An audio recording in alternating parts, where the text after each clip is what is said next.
Hello everyone, welcome back to the channel. As promised, I'm back out this week.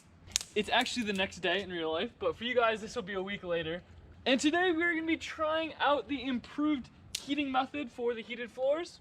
We'll probably do some other stuff, but I'm not quite sure what my plans are yet. So for now, let me get this fire started and we can test this new heating method.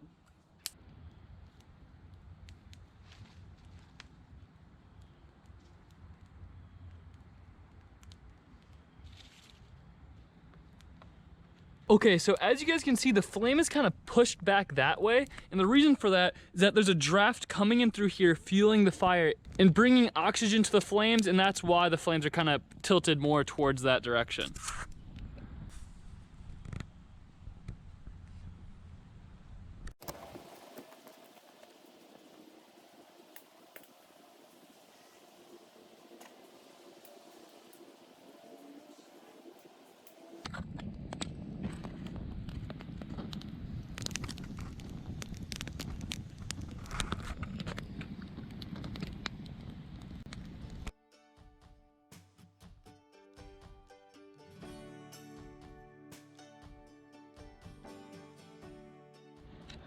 Okay, so what seems to be probably just a minute or two for you guys has actually been a couple hours for me. So what I've been doing is, while letting this fire burn just to make sure it works all right, I patched up this floor over here because this tile was falling in. So I basically built some supports under it and then filled in the cracks with mud. And then something bad has happened. Another wall has fallen. So what I'm asking you guys is, should I try to repair it?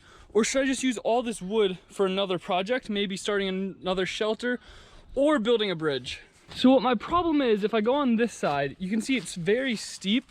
So the hole that I was digging just kept falling down, and the post that held all the wood in fell out, so all the wood just fell out as well.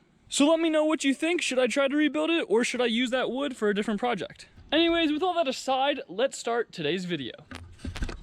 So the plan for today's video is to dig out a little circle here so that I can make a sort of fan that when I whittle a stick, it'll spin and force air in there to feed the fire. And of course, the first step to this is to dig out a little circle area.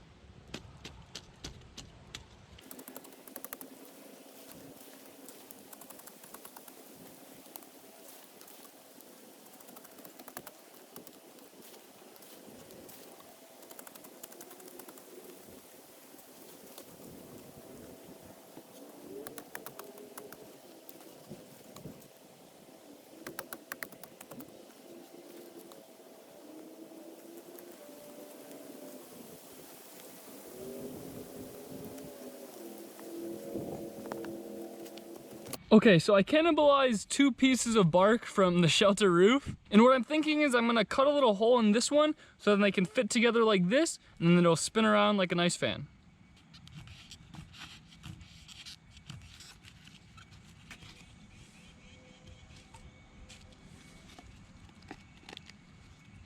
Okay, so the plan is these two will fit together like this, then it can spin and create a draft for the fire. So I made this little fan out of 2 pieces of bark and some twine. I ended up using a different piece of bark because the other one was falling apart. But what I'm gonna do next is use these 4 pieces of wood and tie it all together on the fan like this, so it'll be one flush piece. Okay, so I think it turned out really well. As you can see, you start from the top, and as you go like this, the fans turn and make wind to feed the fire.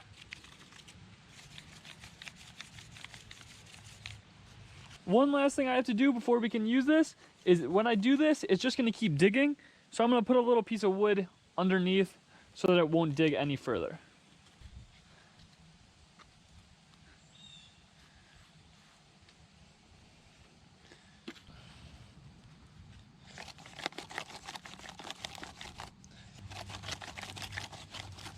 Finally, this is how it works. I've been out here so long that the fire is no longer even hot coals anymore. So I'm gonna have to put some more wood in there and start that fire up again, and we can see if this actually improves the airflow.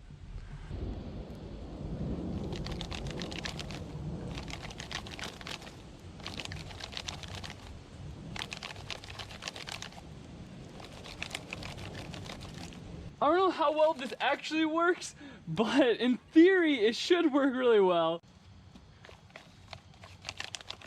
As you can see, there's a little bit of an effect on it, but not as great as I was expecting.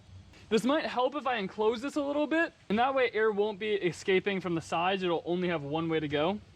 Okay, well, that has pretty much been the video. I hope you guys enjoy, but before I let you go, I want to throw a poll up on screen right now. It's going to be in the upper right-hand corner. Whose fan do you think is better, mine or the one my dad made?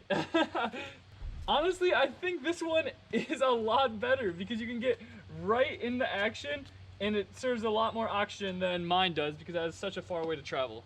The only problem is it kind of wiggles around a little bit, but still, I think it's a better idea than mine was. Anyways, I hope you all enjoyed this video and have a great day.